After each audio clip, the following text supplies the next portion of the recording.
Hello friends, आप सबका स्वागत है आपके अपने यूट्यूब चैनल फार्मा एमसीक्यू में। तो हमने ये जो हिमाचल का फार्मासिस्ट का एग्ज़ाम होना है, ठीक है, 22 अगस्त को, तो उसके लिए एमसीक्यू की सीरीज़ स्टार्ट करी है। मैंने इसका एक वीडियो अपलोड कर दिया, आपने अगर नहीं देखा तो आई बटन में लिंक मिल जाएगा, वो वीडियो आप लोग देख लेना। ओके, तो आज हम इसका नेक्स्ट पार्ट डिस्कस करते हैं। तो इसमें हम एमसीक्यूज़ डिस्कस कर रहे हैं डिटेल एक्सप्लेनेशन के साथ। तो ये जो एमसीक्यूज़ है ये हिमाचल के लिए तो इम्पोर्टेंट है ही, साथ साथ में ये और जो फार्मासिस्ट एग्ज़ाम है, स्टेट फार्मासिस्ट एग्ज़ाम है, ठीक है, या फिर फार्मा का आपका कोई भी एग्ज़ाम है, तो ये आपके लिए काफ़ी ज़्यादा इम्पोर्टेंट है। तो अगर आप लोग इस चैनल पर नए हैं और आपने चैनल सब्सक्राइब नहीं किया है तो प्लीज़ चैनल को सब्सक्राइब कीजिएगा, वीडियो को लाइक करना, शेयर करना, कमेंट करना, बेल आइकन को प्रेस करना, ताकि जाने वाले वीडियोज़ के नोटिफिकेशंस हैं वो आप लोगों को मिलते रहें। तो हम स्टार्ट करते हैं, ठीक है। देखिए क्वेश्चन है, an anti diabetic drug pioglitazone used in type 2 diabetes act by, ठीक है। देखिए टाइप 2 डायबिटीज़ जो है इसमें हम लोग क्या यूज़ करते हैं, ओरल हाइपोग्लाइसेमिक्स यूज़ करते हैं, ठीक है। जो ओरल हाइपोग्लाइसेमिक्स होते हैं वो यूज़ करते हैं टाइप 2 डायबिटीज़ में। तो ओरल हाइपोग्लाइसेमिक्स में जैसे हमारे सल्फोनाइल यूरियाज आते हैं, सल्फोनाइल यूरियाज में आते हैं टोलब्यूटामाइड आप पढ़ते हैं, क्लोरप्रोपामाइड पढ़ते हैं, ठीक है, ग्लिबनक्लेमाइड, ग्लिपिजाइड, ग्लिक्लेजाइड, ये सब आते हैं किसमें, ये सल्फोनाइल यूरियाज में आते हैं। ओके, तो सल्फोनाइल यूरियाज जो होते हैं ये कैसे काम करते हैं, ये क्या करते हैं, इंसुलिन के रिलीज़ को इंक्रीज़ करते हैं, जो सल्फोनाइल यूरियाज होते हैं। ओके, नेक्स्ट हम बात करते हैं, दूसरी कैटेगरी होती है बाइगोनाइड्स जो होते हैं।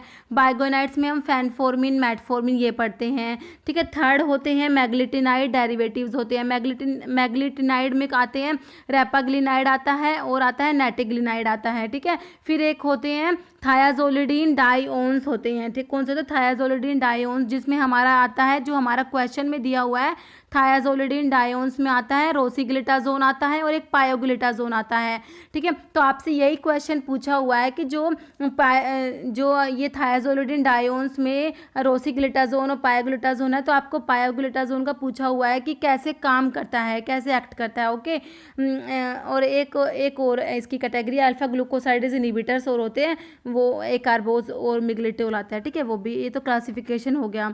तो अब देखिए आपसे पायोग्लिटाजोन का पूछा, ऑप्शन देखिए, डिक्रीज ग्लूकोज अपटेक इन मसल्स, ठीक है, तो एक ऑप्शन ये है, तो ये नहीं होगा। इंक्रीज इंसुलिन की सेंसिटिविटी, तो ये क्या करते हैं, सेंसिटिविटी जो होती है उसको इंक्रीज करते हैं, ये आपका बिल्कुल सही ऑप्शन हो जाएगा।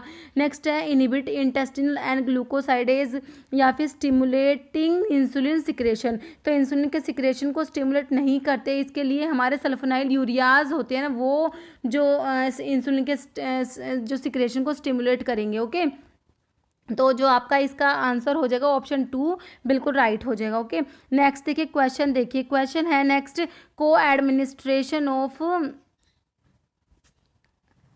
नेक्स्ट है को administration of NSAIDs with warfarin में ऑफन लीड टू, देखिए इसमें पूछा हुआ है अगर एनसेड्स और वॉरफेरिन को साथ साथ में देंगे आप तो क्या होगा।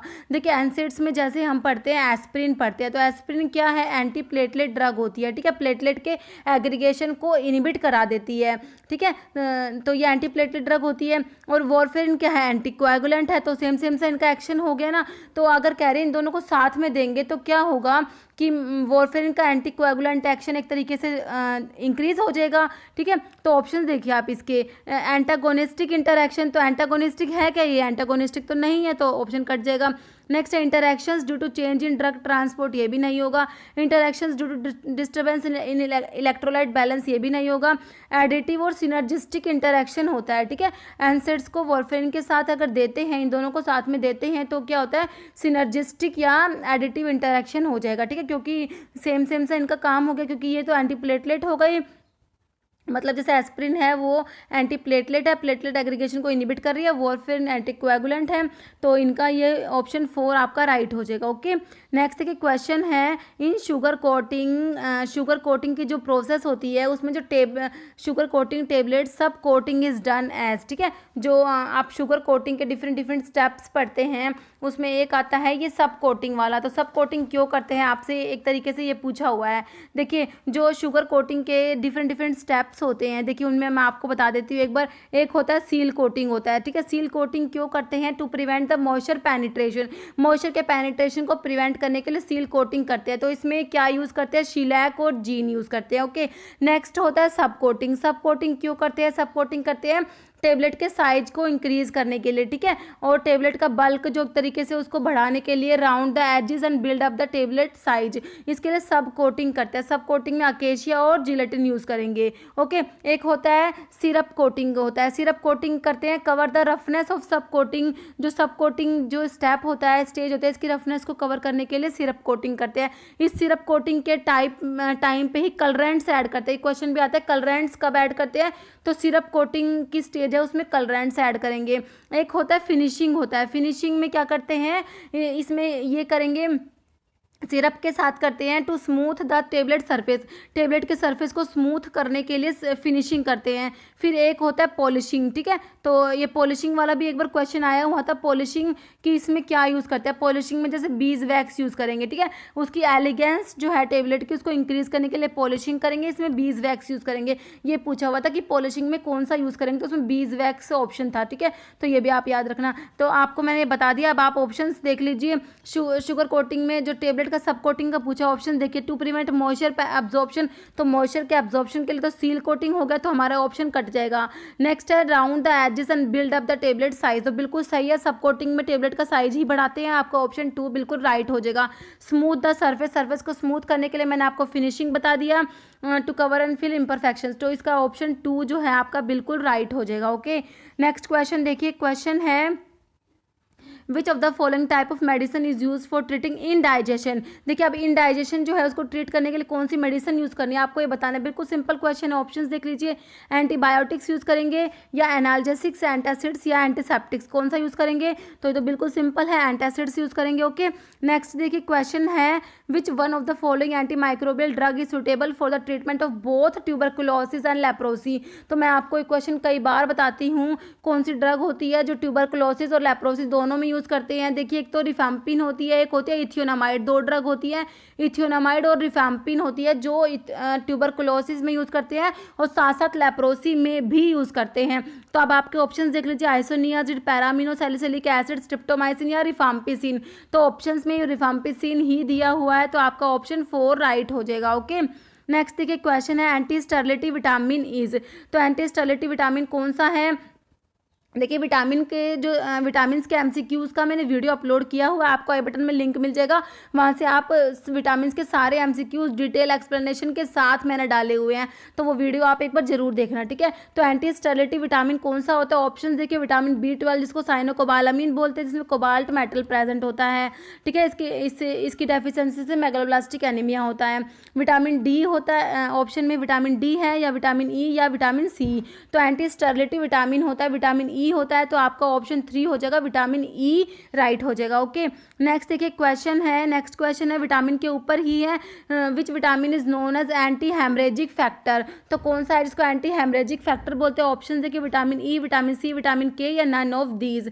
तो एंटी हेमरेजिक होता है विटामिन के होता है। विटामिन के जो होता है ब्लड की क्लोटिंग में हेल्प करता है, तो इसको एंटी हेमरेजिक फैक्टर बोलते हैं, तो ऑप्शन आपका हो जाएगा विटामिन के हो जाएगा, ठीक है।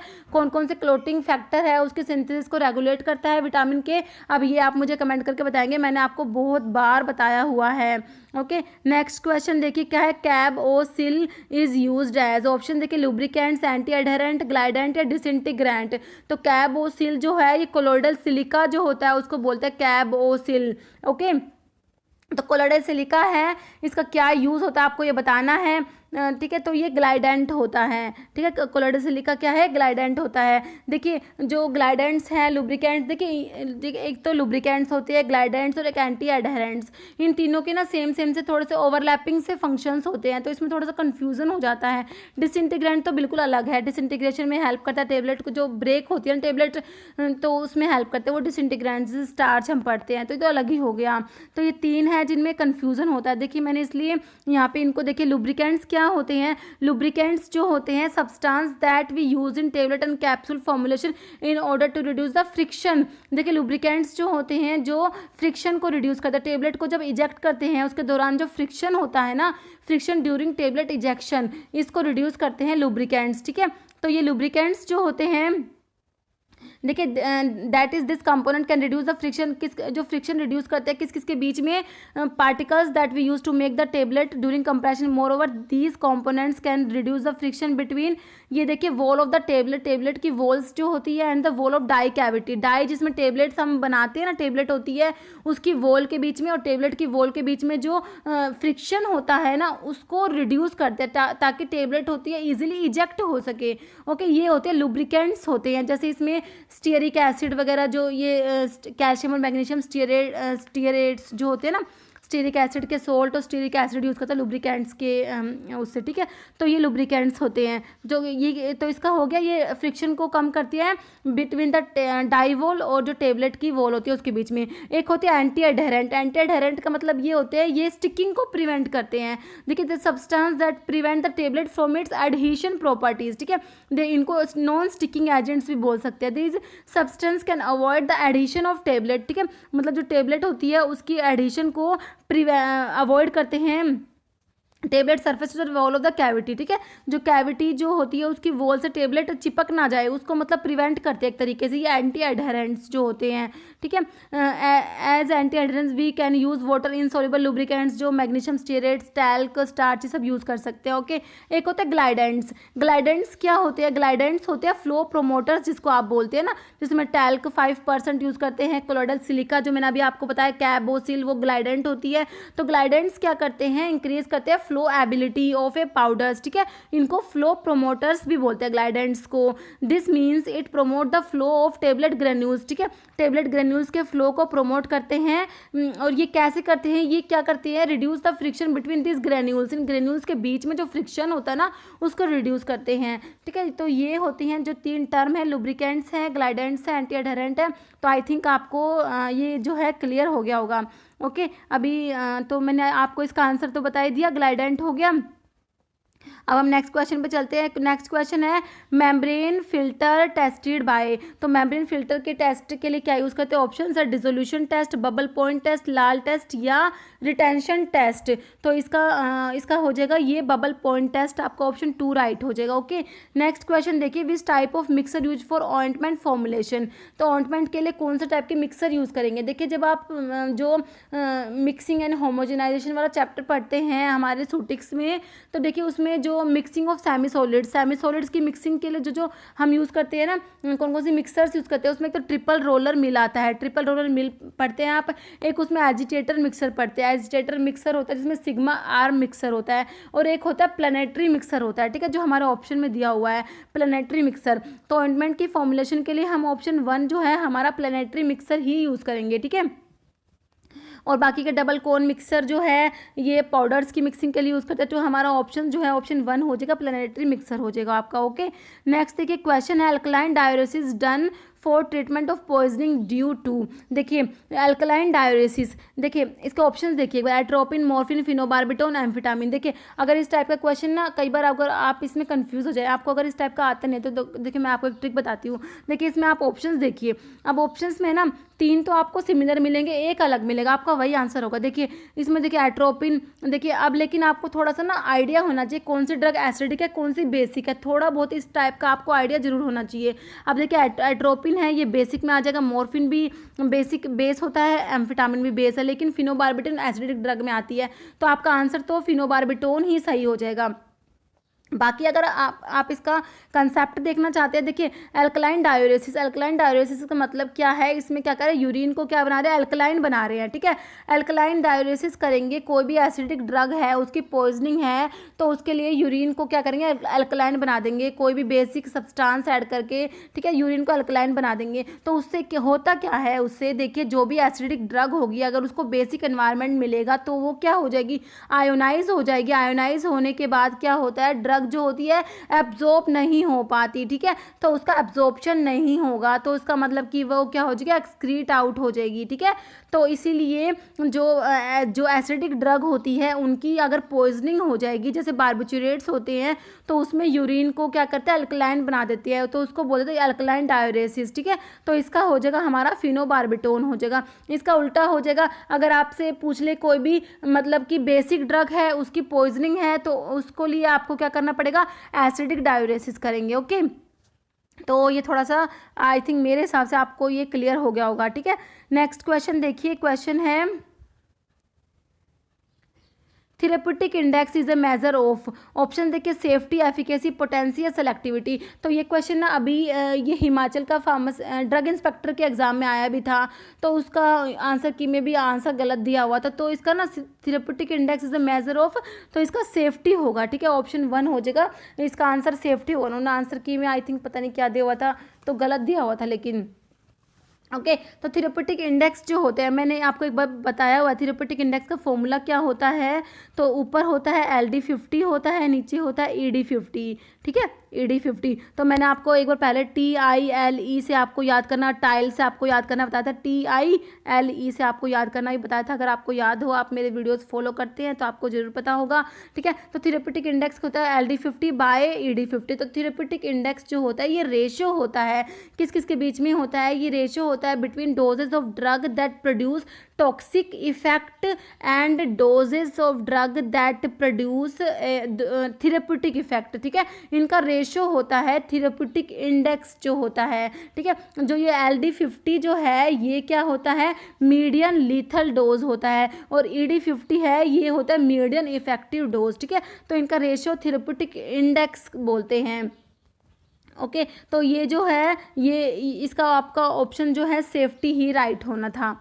नेक्स्ट देखिए, क्वेश्चन है in which of the following phase of clinical trials of drug ethical clearance is not required. Option देखिए फेज 1, 2 या 3, 4। तो ये ethical clearance is not required, तो फेज 4 होता है, आपका ऑप्शन 4 राइट हो जाएगा। नेक्स्ट है विच ऑफ द फॉलोइंग है साइटोप्लाज्मिक रिसेप्टर्स। ऑप्शन देखिए इंसुलिन, कोर्टिसोल, एपिनेफ्रिन या FSH। तो रिसेप्टर्स का देखिए मैंने वीडियो अपलोड किया हुआ है, बहुत ही अच्छे से आपको रिसेप्टर्स का कंसेप्ट बिल्कुल क्लियर हो जाएगा। आई बटन में आपको लिंक मिल जाएगा, वो वीडियो आप देख लेना, ठीक है। तो इसका आपका ऑप्शन 2 हो जाएगा, कोर्टिसोल राइट हो जाएगा, जो साइटोप्लाज्मिक रिसेप्टर्स में आता है। बाकी का आप एक बार वो वीडियो देख लेना। नेक्स्ट देखिए, क्वेश्चन है inter dose interval depend on. Option है half life of drug, age of patients, dose of drug and none of this. तो इसका option 1 half life of drug हो जाएगा। Next chlorpromazine abolish the anti hypertensive action of. तो इसके आप options देख लीजिए, ऑप्शंस दिए हुए हैं, लेबिटलोल है, क्लोनिडीन है, और इसमें है प्रोप्रानोलोल या एटिनोलोल। देखिए chlorpromazine abolish the anti hypertensive action of, तो इसका आंसर होता है क्लोनिडीन हो जाएगा। आपका ऑप्शन जो है इसका 2 राइट हो जाएगा। देखिए जो ट्राईसाइक्लिक एंटी डिप्रेसेंट्स TCAs होते हैं और जो क्लोरप्रोमाजिन होती है ये क्या करती हैं, ये एंटी हाइपरटेंसिव एक्शन और क्लोनिडीन का जो होता है उसको एबोलिश कर देती है। कैसे, ये क्या करती है, अल्फा जो एड्रेनर्जिक रिसेप्टर्स होती है उनको ब्लॉक कर देती है, ठीक है। क्लोरप्रोमाजिन क्या कर देती है, अल्फा रिसेप्टर्स को ब्लॉक कर देती है, तो इसलिए जो एंटी हाइपरटेंसिव एक्शन होगा क्लोनिडीन का वो एबोलिश हो जाएगा, ठीक है। तो आपका इसका आंसर हो जाएगा क्लोनिडीन हो जाएगा। बाकी के ये लोल वाले सारे आपको पता ही है कौन सी क्या होते हैं, बीटा ब्लॉकर्स होते हैं। नेक्स्ट देखिए टाइप 1 ग्लास इज, तो टाइप 1 ग्लास जो होता है, टाइप 1 ग्लास ऑप्शन देखिए soda lime glass, soda lime SO2 treated soda lime glass, borosilicate या NP नॉन पेरेंट्रल ग्लास। तो टाइप 1 ग्लास को बोलते हैं बोरोसिलिकेट ग्लास, ऑप्शन 3 राइट हो जाएगा। बोरोसिलिकेट ग्लास होता है टाइप 1 ग्लास। और type 2 glass soda lime treated glass जो होता है ना, तो SO2 treated soda lime glass है, ये टाइप 2 ग्लास हो जाएगा। और टाइप 3 ग्लास में सोडा लाइम ग्लास आ जाएगा टाइप 3 ग्लास में, और टाइप 4 ग्लास में NP glass non parenteral glass आ जाएगा, ओके। नेक्स्ट देखिए क्वेश्चन है अब इसमें इतने ही। अब एक क्वेश्चन है, इसका आंसर आप लोग कमेंट बॉक्स में बताना, ठीक है। क्वेश्चन है in which of the following phase of clinical trials healthy human volunteers participate, ठीक है। तो इसका आंसर आप लोग कमेंट बॉक्स में बताना। ऑप्शंस है फेज 1, फेज 2, फेज 3 या फेज 4। तो इस वीडियो में इतना ही। अगर आपको वीडियो अच्छी लगी है तो इसे लाइक करना, शेयर करना, चैनल पे नए हैं तो प्लीज़ चैनल को सब्सक्राइब करना, क्योंकि इस टाइप के जो फार्मेसी से रिलेटेड इंपॉर्टेंट MCQs होते हैं वो हम अपने चैनल पर डिस्कस करते रहते हैं, डिटेल एक्सप्लेनेशन के साथ भी डिस्कस करते हैं, तो ये आपके लिए काफ़ी इंपॉर्टेंट होते हैं। Okay, thank you.